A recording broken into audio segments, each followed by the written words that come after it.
કોઈ પણ ક્ષેત્રમાં તમે નીતિમત્તા અને પ્રામાણિકતા ચૂકો. તમે બધા ક્રિકેટથી વાકેફ છો, તમને ક્રિકેટનું દ્રષ્ટાંત આપો.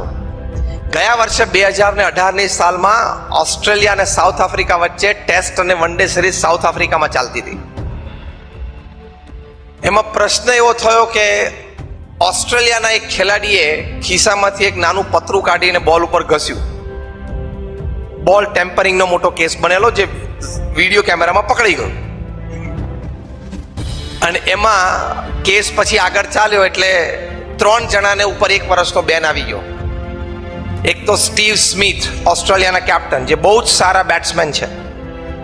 બીજા હતા ડેવિડ વોર્નર, જેનો ઓપનિંગ બેટ્સમેન હતા, એમની ઉપર પણ 1 વર્ષનો બેન આવી ગયો. અને ત્રીજા જેને એકચ્યુઅલ પતરી ઘસેલી ને, બેનક્રોફ્ટ, એ થોડો નવો તો રમતો ભરી ગયો, એ આવી ગયો અંદર. એટલે ત્રણેય ઉપર 1 વર્ષનો બેન આવી ગયો. આર્થિક તો ઠીક છે, 1 વર્ષની નુકસાની આ લોકોને કંઈ બહુ નડે નહીં, કારણ કે એની કમાણી એવી હોય. પણ આબરૂ, ઇજ્જત અને પ્રતિષ્ઠા, એ જે અબજો રૂપિયાની ગઈ, એ પાછી આવે. આજથી 20 વર્ષ પછી, કદાચ એ વધારે સમય બોલ્યો, પણ કદાચથી 5-7 વર્ષ પછી સ્ટીવ સ્મિથ કે ડેવિડ વોર્નર 25, 40 કે 50 સદીઓ મારશે ને, તોય ખૂણે ખાંચરે એના વિશે સારું લખાતું હશે ને, તે 1 લીટી તો લખાશે જ કે મૂળ તો આની ઉપર 1 વર્ષ બેન આવી ગયેલો 10 વર્ષ પહેલા, એ તો લખાશે જ. એ કાયમનું કાળું ટીલું રહી ગયું. એટલે બીજી વાત આ શીખજો, નીતિમત્તા અને પ્રામાણિકતામાં પ્રશ્ન આવે તો કાયમનું એક નાનું એવું કાળું ટીલું આખી દુનિયા જોઈ શકશે, આખી દુનિયા જોઈ શકશે. અને પછી તમે સુપ્રીમ કોર્ટમાંથી પણ તમે ગમે તેમ કરીને નિર્દોષ છૂટી જાઓ તો પણ બીસીસીઆઈ તમને માફ કરવા તૈયાર ન પણ થાય. ભારતના એક પેસ બોલરને પ્રશ્ન છે અત્યારે, ખોટું ના નીતિમત્તા કરો એટલે પ્રશ્ન આવે જ. એમણે એવું કર્યું, પેલી T20 રમાય ને 20 ઓવરની, એટલે એમને સ્પોટ ફિક્સિંગ કર્યું. પેસ બોલરો એટલે કેપ્ટન એની પાસે 2 ઓવર શરૂઆતમાં નંખાવે, પહેલી ને ત્રીજી અથવા બીજી ને ચોથી, અને પછી છેલ્લી 18મી 20મી છેલ્લી 2 ઓવર પછી નંખાવે, જેવી રમતની સિચ્યુએશન. પણ એને 1-2 ઓવર માટે પાછળ બાકી રાખે. તો આ ભાઈ એવું નક્કી કરેલું કે બીજી સ્પેલમાં આવું ને ત્યારે હું મારો ખિસ્સામાંથી રૂમાલ અડધો બહાર રાખું ને, એટલે તમારે બુકીઓ સમજી જવાનું કે આ ઓવરમાં 20 રન આપીશ.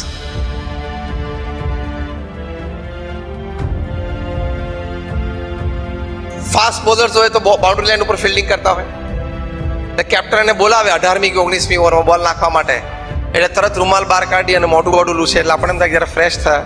અને અંદર હેન્કરચીફ નાખતી વખતે અડધો બહાર રાખે, એટલે બુકીઓને સિગ્નલ મળે કે આ ઓવરમાં 20 રન આપશે. એટલે બુકીઓ મોબાઈલ ફોન ને સેટેલાઇટ ફોન લઈને પેવેલિયનમાં બેઠા હોય, ટીવી ઉપર લાઈવ જોતા હોય. શરતો લાગી ગઈ હોય કે આપણા બે વચ્ચે આ મેચ માટે કોઈ પણ એક જગ્યાએ આપણે શરત મારશું, પણ કરોડની શરત, એ બધું પ્લેટફોર્મ ગોઠવાઈ ગયું હોય.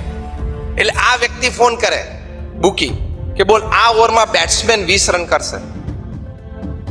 આપણે કરોડની શરત આ મેચ માટે મારવી, કોઈ પણ કક્ષાએ ચાલુ મેચે, એવું આપણે નક્કી થયેલું. તો હું આ એક ઓફર મૂકું છું. પેલો કે 20 રન એમ, ચલો લાગી ગઈ શરત. કઈ પેલો અડધો હેન્કરચીફ બહાર રાખ્યો એટલે સિગ્નલ તો ગયું જ છે કે 20 રન આપીશ જ. એટલે પછી કવર બાઉન્ડ્રી ખસેડે, આઉટસાઇડ ધી ઓફ સ્ટમ્પ બોલ નાખે, ઓવરપીટ ડિલિવરી નાખે, ડીપ ફાઇન લેગ ખસેડી લે, શોર્ટ પીટ ડિલિવરી નાખે. 5મો બોલ પૂરો થઈને 20 રન જો બેટ્સમેને સ્કોર ના કર્યા હોય ને, તો 6થો બોલ નો બોલ જાય. 6થા બોલમાં બેટ્સમેન ચોકો ના મારે ને તો 7મો બોલ વાઇડ પડે, કારણ કે બેટ્સમેને ગમે તેમ 20 તો પૂરા કરાવવાના ને. અને એક બોલ માટે આ બોલરને 15 લાખ રૂપિયા મળતા. એટલે 6 બોલની 1 ઓવર, 18 મિનિટની મહેનત અને 15 છક 90 લાખ રૂપિયા. શું તમે ગાર્મેન્ટમાં ધંધો કરી લેવાના?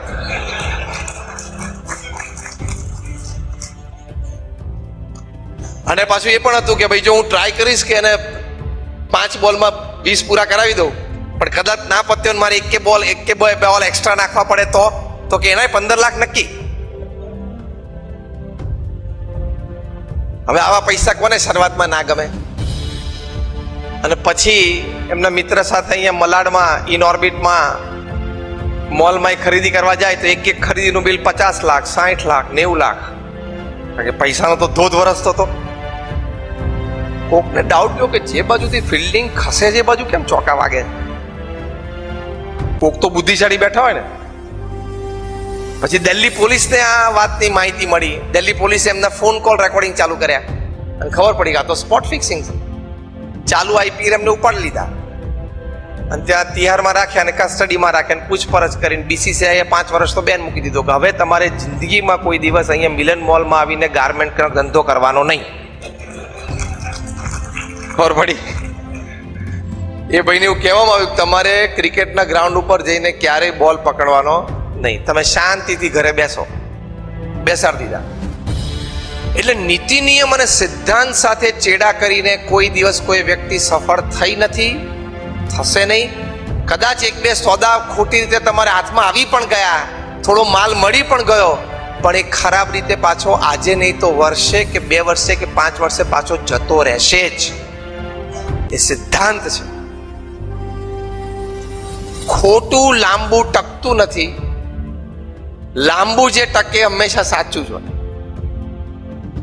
ખોટું કરીને કોઈ મોટું થયું નથી, કોઈ થશે નહીં, અને કદાચ કોઈ થોડું ઘણું થઈ ગયું તો એનાથી ડબલ નીચો આવીને પછડાશે.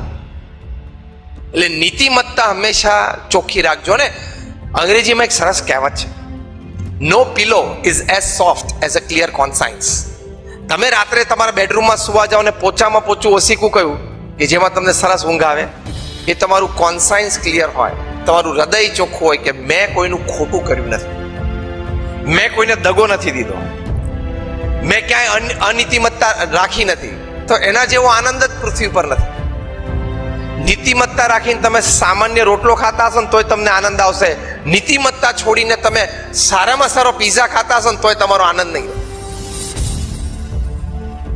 અને છેલ્લે તો આપણે આપણી જાતને છેતરીએ છીએ. કોક તો પછી છેતરાય છે, પણ તે તારી ખાનદાની છેતરી ને, તે તારા મા બાપનું લોહી લજવ્યું ને, તે તારા કુળની આબરૂ ખોઈ ને, તે તારા પત્ની કે તારા બાળકોને ભવિષ્યમાં કોઈક મોઢે કંઈક કહી જાય એવી પરિસ્થિતિ તે ઊભી કરીને